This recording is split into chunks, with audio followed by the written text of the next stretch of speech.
Part A on problem 10 is asking us to find what month, and the month goes here for time, will give us a result of 15%. 15% over here. So if you didn't want to use algebra, you could grab a calculator and you could calculate this when t is 1 and when t is 2 and when t is 2.5 and when t is 2.7, and you could make a chart in a table and see what gets you close to 15. But there's a better way to do this, and that is to put 15 here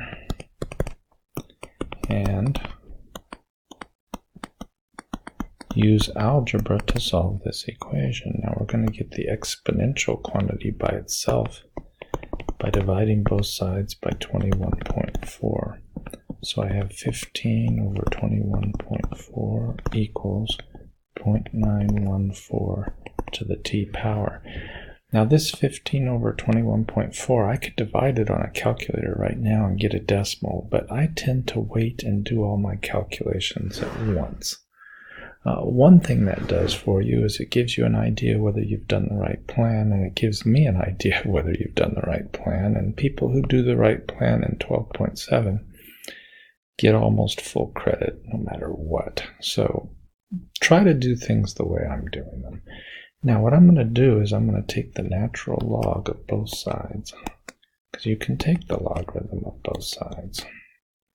And over here, I will have the natural log of this ugly number, whatever that turns out to be. The calculator is just going to give me a number there. And here I can bring the exponent of t down and write it this way. And that bringing the t down allows the next step. Watch this next step closely.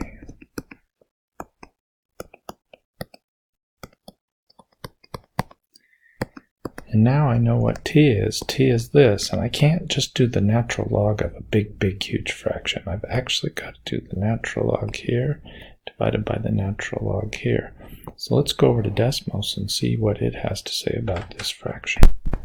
So when I put in the calculation on my calculator, you can use the Desmos one or your own calculator. That's fine. I kind of hope you use your own calculator. But we get about 4. Since it says the number of months, I'm going to round this off to 4. If you rounded it off to the nearest tenth, after all, it would be 4.0. So I think 4 months is pretty good. And so for the first part here, we're going to have that t is approximately equal to month 4, or 4 months.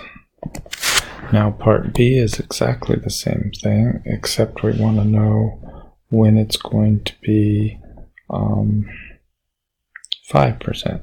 So I've got 5 equals 21.4 to the t power. I'm going to solve that. So I've done the work for part B, and the work for part B is almost exactly the same as the work for part A. Instead of the 15, we have a 5, and if you just churn the 15 into 5 everywhere, then look at our final answer here. The only difference between these two is the 15 has been replaced with the 5. So when we go over to Desmos to see what our answer is going to be, I get to click up here and simply delete the 1 and make it be a 5, and then I have about 16 months, 16.2 months, but I'm going to call it about 16 months. So about 16 months. Again, you don't have to use the Desmos calculator, you can use your own. It's just that it's convenient for me to show you what I'm doing on the calculator. So we want to know in part A when the world's population will be about 10 billion, and this result is in billions, so we want to know when this will be about 10. So in this problem we're going to have some steps. Those steps are similar to what we did in the last problem, so I'm going to do them without talking. So I do the same kind of steps that I did in the last problem, and I get this. And this is the time t in years after 2010. So this is the number of years after 2010. So starting at 2010, we're going to have to add on this number of years. Decimals, a calculator tells us it's 33.9 years. It's about 34 years. So I'll come back here. T is 34 years. So it looks like in 2044 the population is going to reach 10 billion. Next problem asks us, when will this thing double? When will the population double? Well, what is it now? At time 0, if we put a 0 in here, we get that the population at time 0 is 6.9 times 1.001 to the 0 power. That means at time 0, it's 6.9 times 1, which is 6.9. So at time 0, it's 6.9 billions. So when will it double? Well, let's go back up to the original problem. And what is 6.9 doubled? It's 13.8 billion. So the question is, what t value will give us an answer of not 10 billion, but of 13.8 billion? And from here on out, this work is going to be the same. It's just instead of 10, we have 13.8. So I'm going to do some very tricky stuff here. I'm going to believe that, and I'm going to rewrite the final answer. This part hasn't changed. This part hasn't changed. But the original 10 and 10 billion in part A has now become 6.9 times 2, or 13.8. So this is going to give me my new answer. So I go over to decimals, and instead of 10, I want 13.8. And it tells me that in 63.35 years, or maybe rounded off to 63.4 years, is when it'll happen. So it doesn't say, it says find the doubling time. It doesn't say find out which year. So I think just 63.4 years is good enough. We don't have to add it to the year 2010 or anything, because it just wants the doubling time. So in problem 13, there's some missing information. That missing information can be found in example 2 in section 12.7. And that missing information is this equation from chemistry. So we're asked to find this pH thing when we're given this concentration, ion concentration. So we put in the ion concentration from the problem, and basically we need to calculate this. So let's do that calculation. So in your calculator, or my calculator, we get about 4.886. I'll call it 4.9. So the pH is approximately equal to 4.9. So in problem 23, we're asked to look at example 6. We need to write a formula for interest. So it says that interest on an investment where the original amount of money was P0, that's the original amount of money, equals P0 times E to the, and then we have a power of E.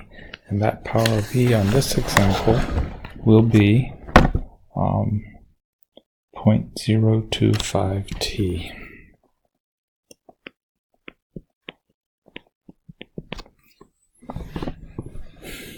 If you take the 2.5% interest and write it as a decimal number, percent means divided by 100, and that's 0.025. So you can see where this exponent came from. And now that we're asked some questions, this is the answer to part A. Part B, suppose $5,000 is invested. That means the original amount of money is $5,000. What is the balance after 1 year? So you're trying to figure out, if this is our new formula, what's the balance after 1 year? Well, it's 5,000 times E to the 0.025 times 1, which is just 0.025. So let's check that out in decimals. So we can see that our balance, which was originally $5,000, has now become $5,126.58. So we've gotten $126.58 of interest added on to our original $5,000. But in problem 23, part B, it says, what is the balance after 1 year? So it would be $5,126.58. Then it says, what about after 2 years? Well, t is 2, so we're going to have to multiply this exponent by 2. So times 2. Notice the 2 came down to the wrong place. So I'm going to have to move things around a little bit. I think the best thing to do is to delete that entire exponent and put parentheses in and put 0.025 and then times t. So maybe this. So instead of t, I'm going to put 2. So times 2. And now my original $5,000 after 2 years has become $5,256.36. So I'm going to put that here. So t equals 2 gives $5,256.36. We'll go on to part C. When will the $5,000 investment double? Well, going back to this equation, it'll double when it has a value of $10,000.